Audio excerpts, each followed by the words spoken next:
So the term audiophile, I've heard it throughout my entire life, and I've heard it a lot, of course, once I started collecting audio gear. And I know there are stereotypes to the term, but I've sort of come up with my own sort of version of what I've observed that to be and what I think it is. But at the same time, on the other side of the scale, I've seen what I call music fans, or you might think of them as collectors, very often record collectors. But for the most part, they're folks who are very much involved in the music history and steeped in the details of bands and cutting those albums and the recording sessions and things like that. So for me, they're most often, not always, but most often, I've either see somebody on one end or the other, of that spectrum. And by the way, this is all meant to be fun. This is nothing negative or about any which way you prefer as far as your interests are concerned. In the end, I think we're all here to enjoy music one way or another. It's just that we all are slightly different in how we get there and what we enjoy in that pursuit. So in my years of meeting different people, and I've met quite a few that have gone to, they're very extreme collectors in gear, audio gear, let's say, more intense than myself, or they're in the opposite direction. They're very steeped in all of the audio music history, and they know details of things that I could never, hope to recall. So I've always found it interesting. I think most of us fall somewhere in between, but we'll get to that. So I came up with a little bit of a scale, and I thought for fun, we would kind of walk through it. And then in the end, you can sort of determine where do you fall on this scale and see if any of these things resonate, with you, or they resonate as far as somebody you might know. And, just take a few minutes to acknowledge that there are some folks that are in, one of these camps. So I thought it'd be kind of fun to do. I've seen lots of channels, talk about audiophiles and things, but I haven't looked at them, and I haven't, reviewed them because I wanted to come up with my own definition and viewpoint of what they are. So I'm going to break it down. And so here's a picture of a scale that I put together. And on the far left side of the scale, it's a music fan. And a music fan is somebody who is a music lover. And on the far right of the scale is an audiophile. And so in the middle, I'm calling it audio fan, if you're sort of centered in between those. And that term audio fan is going to have some more relevance for the channel here in several weeks from now. But so I'll come back to that term down the road a bit. But for today, this is a scale, and I thought it'd be kind of fun to put in sort of a meter scale similar to our amplifiers. The numbers on here don't mean anything. There's nothing that is of any real importance here. It's just, again, it's just fun, a fun way to sort of look at it. But diving into the left side of the scale and talking about what are music fans, at least for my fun definition, and what defines that if you were somebody on the far left side of the scale. So the music fan is interested in the recording aspect of the music. And by that I mean they know where it was recorded, they know who the producer was, and they know maybe who the backup artists were that helped contribute to that song. They just have all of those details about the recording process that most of us probably never know. After that, they can probably tell you the birth date of many of the artists and band members. They certainly know all their names. And they probably know if they're married or single or have children or where they grew up. They just sort of get steeped in all of that great detail about the artists. And while I might know some of that, these folks, really know a lot of it because it's just extremely interesting for them, and they get into that. They know where the band members met, for example. How did that band come together? What were the events that led to their meeting, and maybe what members used to be in the band, no longer there. They left and went off and, joined another band. They know all that history. And to me, it's always been impressive. I've always loved to hear the stories But I've just, never been had the natural curiosity to go look it up myself, and they do that naturally. Now, how did the song get written? That's probably one of the biggest things that a real big music fan knows about the history of that song. Who wrote it? If the artist doesn't write their own songs, who wrote that song? What was the genesis of that song? Where did the creativity of that song come from? Did they write it down on a napkin in 5 minutes? Did it take them 3 months to find all the words and the lyrics for that song? So they tend to know that level of detail as well. And that's only because they've dug into it and they get all that background information. And I don't know where they find it all, but I think in the before the internet, of course, it was through Rolling Stone magazine, and I'm sure they were reading it in different magazines. And now it's available online in various places on fan sites and things like that. But they've looked it up and they've committed that information to memory, and they can tell you what the song was about, what the lyrics mean, what they represented to the artist, all of that great detail. Not something I've ever retained, but they certainly know it very well. Now on this side, I think this is probably a little more relevant and common for music fans versus audiophile type folks. And that is that they very, very more frequently will collect media. I find that they're more often a collector of media than on the gear side of the house. So music fans tend to have a good selection of records or CDs or other forms of media. They certainly do prefer media over something like streaming, but they do tend to collect different versions of songs, maybe a studio recorded version of a song, the live version of a song. And then they go deeper in many cases to that and having an early cut of a song, early version of a record, or one that was made for a specific market perhaps. It's a kind of a rare record in this case. And in that part of it too, they know those details. Well, which record cut do you have? I have no clue. I don't even know how to look at the record and tell you, what version is it. But they know all that sort of detail that I've just never been able to retain. Now, I will tell you, when I was a young collector of comic books, I was a voracious reader of the 1976 comic book price guide. I literally read that book from cover to cover so many times, I could probably have quoted you the price and value for just about any book. If it was Marvel related, I'll say, because I collected Marvel comic books. But I could tell you just about any edition where a specific character came out in, what edition did a certain character get introduced, the origin story of all those characters. I was steeped in it, and I was basically a walking encyclopedia of all that information. And if you're interested in it, that's why you dig into it and get into the details, and you can retain it. And on the collecting side of things, for a music fan, I think it's that sense of rarity in some cases. They like, to be in possession of those more rare media units, like records in particular. So that's an aspect of it I think is a little bit more common to music fans than audiophiles.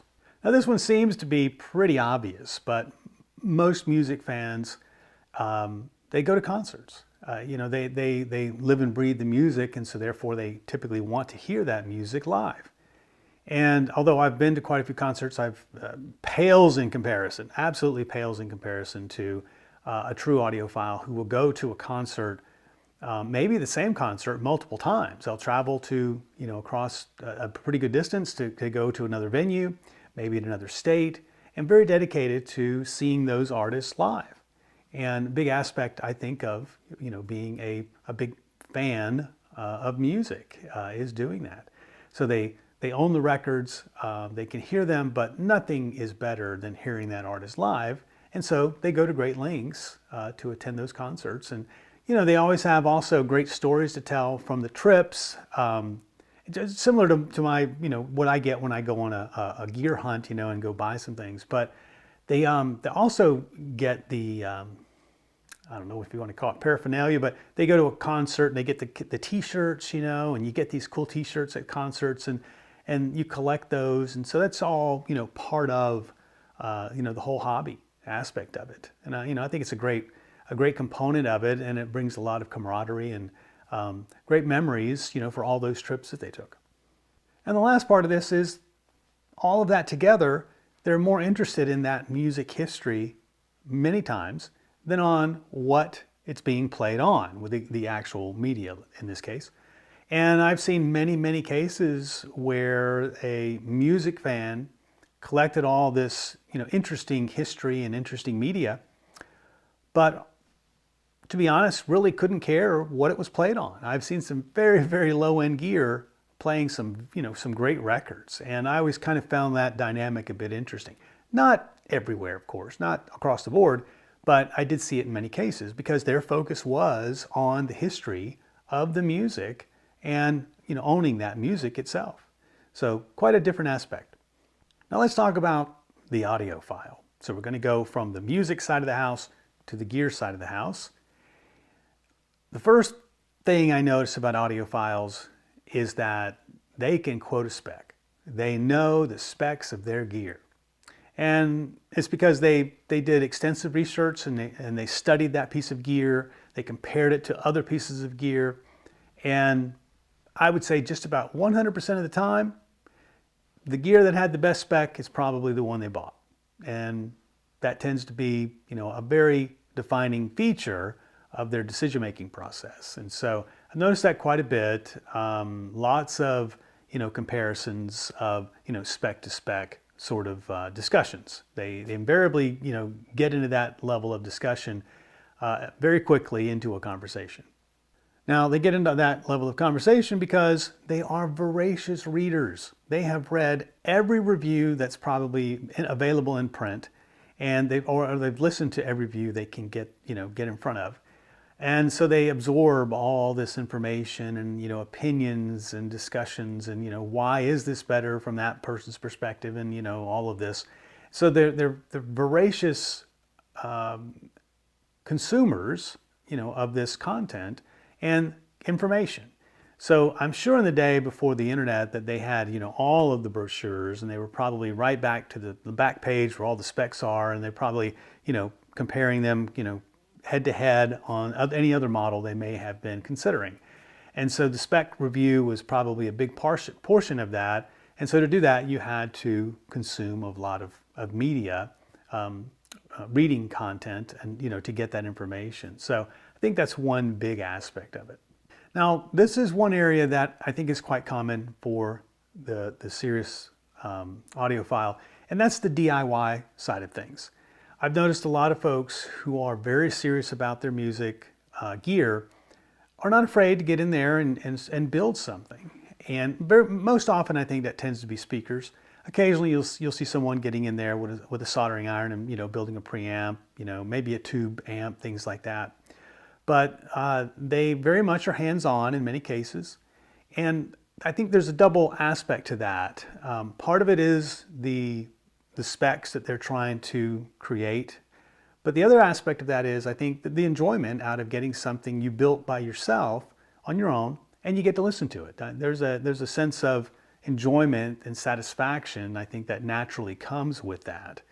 I get the similar type of satisfaction after I've, you know, restored something, a speaker, or, you know, anything that I've reconditioned and gotten it back into playing again. I just get an extra sense of enjoyment out of that. And I'm sure the DIY crowd in particular gets those endorphins flowing, you know, after they've restored something or built something and get it playing. So I think that's a big aspect of it. So this is another area they are constantly tweaking things. Because there's always somewhere along the chain they can improve it just a little bit. And this is where I think is what we mostly think about when we think about an audiophile, is that they're sort of never really satisfied because they always think that, you know, there's somewhere along the way, whether that be lifting the cables off the floor or getting the power conditioning just right. There's always somewhere you can tweak something to make that sound just a little tiny bit better. So I think that's a common sort of trait, amongst audiophiles that they share. I think it's fairly consistent. Now this goes hand in hand, but it's that desire to go to what I would call extremes, to eke out that 0.01% of improvement. And that's where they get into, buying the expensive cables to get that little bit of improvement. From my perspective, you can pretty much get 98% of the way there with standard gear, quality gear, with good gear, and it sounds pretty good. But there is those small percentages here and there that you can eke out just a little bit more performance. And that's where you're going to get into things like power conditioners and better quality cables, in that arena. And most folks don't want to get into that level, but they will. They're willing to go there and tackle that.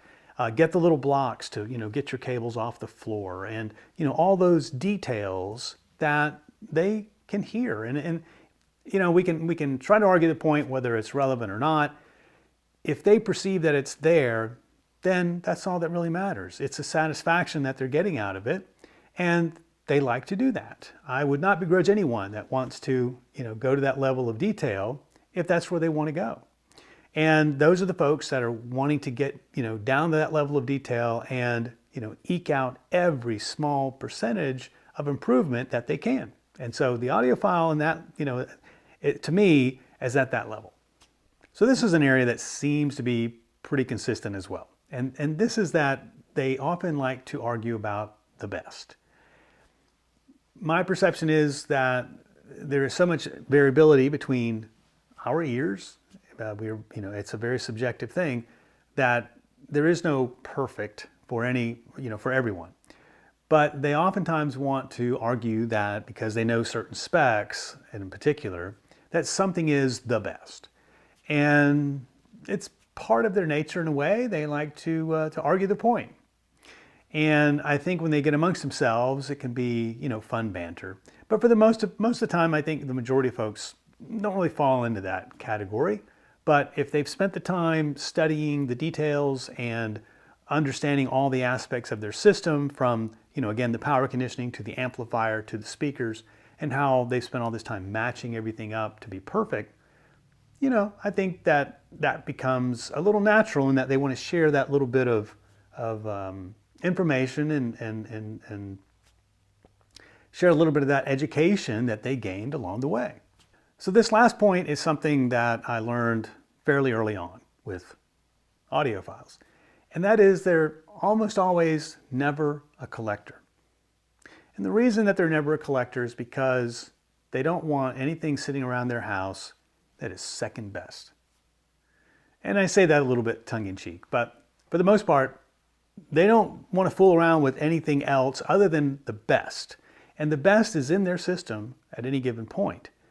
And if it's not in their system, they have no interest in ever using it again, because that's second best. So their pursuit is the best system that they can put together. And that system is playing right now. And man, if it's not in their system, why do I need it? And so most often I never have found, what I would say is an audiophile that's also a collector. Now, I know that a lot of collectors, we use the term, audiophile, and folks will, call me an audiophile. But from my perspective, they are in a different category. They have a different pursuit of what makes them happy, and collecting typically isn't part of that. So for me, I wouldn't really put an audiophile into a collector category. Now, it doesn't mean they may not have some spare things. They may have some spare cables, or, they may have a backup turntable or things like that. But for the most part, they don't have much in the way of multiples of anything, because, they don't need it. They already have, the system that they're putting together, and that's what they want to focus on. All right, so let's talk about the center here, the audio fan. Now, the audio fan is in between, in between both of those. And there can be a lot of variation, and I think that's where the vast majority of us fall. So the audio fan is someone that, first and foremost, they just enjoy the music. And they can enjoy the music in a car, they can enjoy the music on a plane with a set of headphones, they can enjoy the music, walking down the street, a busy city street with their headphones on, or they can enjoy the music, listening to it, walking down the grocery store aisle and hearing it over the speaker. It's just a matter of they like the music, and they're pretty flexible on where they're listening to it. Because, like, for myself, I can say that I hear a piece of music and it takes me someplace. It doesn't have to be perfect, but the music that I'm getting out of it is enough to take me where I recall that music, or that experience, whatever it is, and it does take me to another place. Now, it doesn't mean that I'm always going to listen to it that way, but I'm enjoying the music regardless of how it's being played, and I think that is the majority of folks. Now, while we're listening to that music and we're enjoying it, we may know some aspects about that artist, but we don't know that level of detail that can tell you, where they're born, etc. But we typically know some aspects of things. If we're a big, I won't say a big, I'll say a fan of that particular artist or band.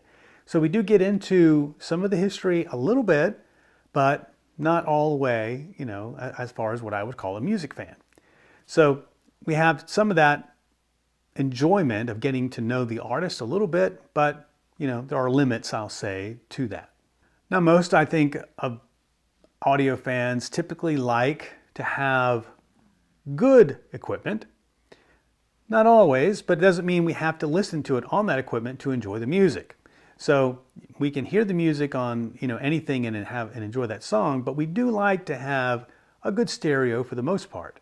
And so, not to the extremes, in either direction. I think they're a level above, a very, very basic, suitcase type phonograph, let's say, versus an extremely high-end component system. So I think there's so much variability there that we can pretty much be satisfied with, the middle ground there, having some good speakers, having a decent receiver or amplifier, preamp. I think most of us would be happy with that. A lot of us tend to be happy with, a good quality streamer, because they want to, again, focus on the music and they can enjoy it anywhere. A little bit better quality than what they may have in their car, but not necessarily all the way to audiophile.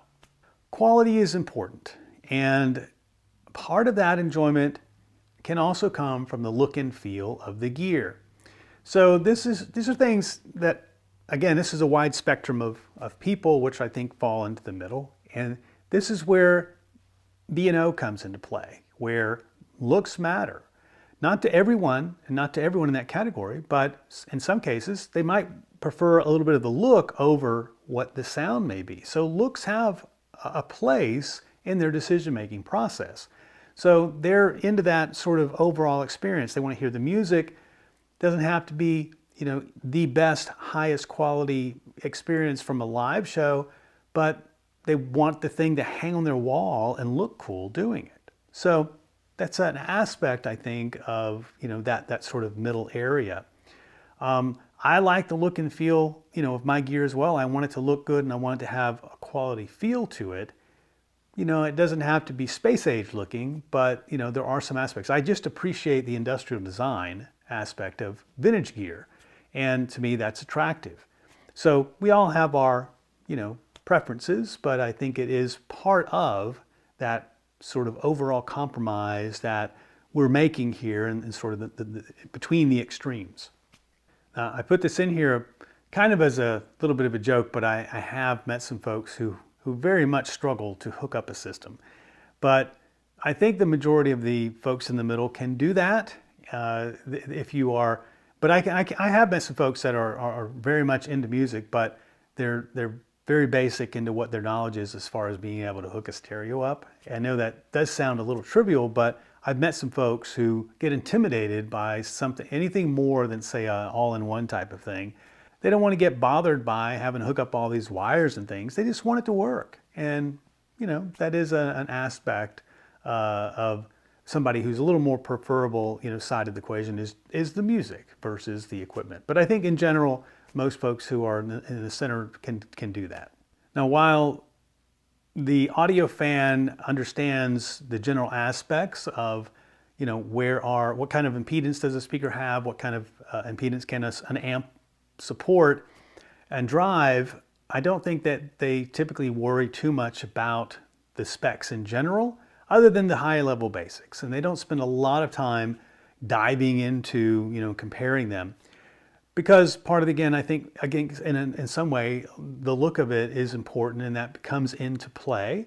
But they understand quality. They just don't go to certain extremes to get there. And lastly, they're pretty much media agnostic. They don't care if it is a record or a CD or streaming. For the most part, they prefer just to make sure they have the music. And sometimes convenience can come into play here. They may not want to have to worry about putting on a record. They may prefer the convenience of a CD, or they may just prefer pushing a button and hearing some streaming. But they still want quality, and they want it to sound quite good, but not to the extremes, let's say, of an audiophile. So where do I fit? Well, I think it's kind of obvious. I'm a little bit right of center. And that's because I'm a bit more gear focused than most in a big way. But it's not to the point that I can't enjoy music somewhere else. I can enjoy it when I'm riding in a car. I can enjoy it when I have headphones on at someone else's house and I don't need to try and tweak their system. I can enjoy that music no matter what. And so I think that's part of the big difference between my viewpoint and someone who is far, far right on the meter here as far as being an audiophile. Now, does it mean I don't have critical listening sessions? I do. And I do have those moments where I want to get very much in tune with getting as close to a live reproduction as I can. And I have those moments, but I also have a lot of gear to play around and try and emulate that. But I enjoy that process of it too. I enjoy those differences amongst the different gear. So I'm not in pursuit of the perfect system. So that's a major difference. So for that reason, I don't consider myself really an audiophile. I'm probably leaning in that direction more so than I am the music fan, but I'm still a good ways away from what I think a true audiophile pursues. Now, this part of it is what I kind of alluded to already, but I do have a preference for better quality gear versus somebody on the extreme music side of things that may not. I do have sort of clip level, if you will, of the type of gear that I collect. And but again, what's interesting is that while I feel like it's all pretty good quality, I've met audiophiles that will certainly call a Macintosh amp, for example, mid-fi. So there are extremes from our perspective and what we think is higher quality versus not. So my perspective and my viewpoint is going to be different than others. The look and feel, for me, it's very important. I can't stand something over plasticky. That's why I collect the era of gear that I collect. It has to have that build quality that I expect of that era. And that, in a big way, is what attracted me to collecting vintage audio. It just was built to a different standard then, and I just sort of cling to that era, in that regard. So build quality and the look and feel, but is important to me, but I appreciate a pretty wide variety of look and feel. For me, that history of industrial design and how they got there is equally as important to me as, knowing that, just like it is important for a music fan to know the history of an album, I like to know the history of an actual piece of gear. Knows how to hook up a system? Yeah, kind of goes without saying. I think that's part of the middle road and appreciating gear in some form and fashion. I think you get into that. Now, I've got some things to learn as far as streaming. That's an area that I'm planning to get into this year. So I do hope and looking forward to learning some new things, and got some friends on some different channels who I'll be watching their reviews and their channel information to learn some things on how to hook up some of this gear. So that's what I plan to do later this year, but something I'm ready and anxious to jump into and learn more. Yeah, said this earlier. Really, I don't plan on memorizing the specs though. Once I figure out kind of what I want and for what reasons, that information is going to go right to the back of my skull. I'll be honest with you. I just don't feel the need to memorize it. Kind of like Einstein said, I don't feel the need to retain something I can always go look up. So I'll do some analysis up front. I'll make the best decision based on my criteria. And then, that's it. I'm just going to enjoy the music after that and put the gear in place. So it's not something that I'm going to worry about long term. Once I make sure it fits in the system, then I'm pretty much done, worrying about those kind of details. I'm, in the camp of just having fun with it. So yeah, because I'm going to move into some streaming, again, that kind of alludes to the fact that I'm a bit media agnostic.